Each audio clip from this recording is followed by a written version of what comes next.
আসসালামু আলাইকুম viewers, welcome back to my channel varieties by NJ. আশা করছি আপনারা সবাই খুবই ভালো আছেন।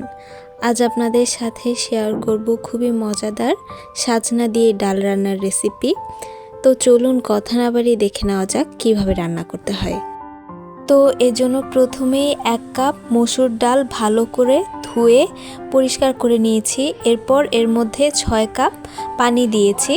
চুলাটা জ্বালিয়ে দিয়ে দিলাম 5-6 ফালি কাঁচামরিচ, হাফ কাপ পেঁয়াজ কুচি আর 1/4 কাপ রসুন কুচি, দিয়ে দিলাম স্বাদ মতো লবণ।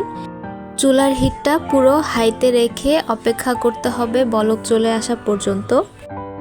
তো বলক চলে এসেছে, এখন দিয়ে দিচ্ছি হাফ চা চামচ হলুদের গুঁড়া, হাফ চা চামচ দিচ্ছি ধনিয়ার গুঁড়া, দিচ্ছি 1 চা চামচ জিরার গুঁড়া। এখন সব কিছু একসাথে নেড়ে মিশিয়ে নিচ্ছি।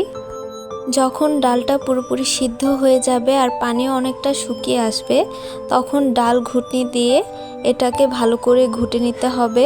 তো ডালটা পুরোপুরি মিহি হয়ে গেছে, তো আপনারা দেখতেই পাচ্ছেন। এখন এর মধ্যে দিয়ে দিচ্ছি ছিলে কেটে নেওয়া সাজনা, প্রায় 300 গ্রাম। এখন এই ডালটাকে রান্না করতে হবে প্রায় 10 মিনিট, সাজনা সিদ্ধ হয়ে যাওয়া পর্যন্ত। খেয়াল রাখতে হবে যাতে সাজনা ঠিকভাবে পুরোপুরি সিদ্ধ হতে পারে। এদিকে আমি ডালের জন্য বাগার তৈরি করে নিচ্ছি। একটা প্যানে 1/4 কাপ তেলে দিয়ে দিলাম 5টা শুকনো মরিচ।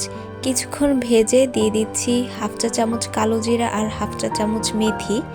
হালকা ভেজে নিয়ে দিচ্ছি 1/4 কাপ পেঁয়াজ কুচি আর 1 টেবিল চামচ রসুন কুচি। এখন এগুলো গোল্ডেন ব্রাউন হয়ে যাওয়া পর্যন্ত ভেজে নিতে হবে।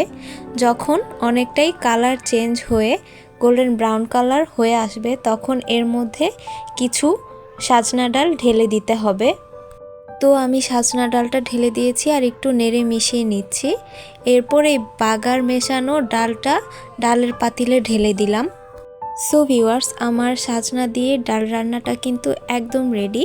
আরেকটা বলক দিয়ে ডালটাকে আমি নামিয়ে নিব। সো ভিউয়ার্স, ভালো লেগে থাকলে বাসায় অবশ্যই এটা একবার ট্রাই করে দেখবেন। আমার চ্যানেলে নিউ হয়ে থাকলে সাবস্ক্রাইব করে প্লিজ আমাকে সাপোর্ট করবেন আর ভিডিওটাতে একটা লাইক দিয়ে দিবেন।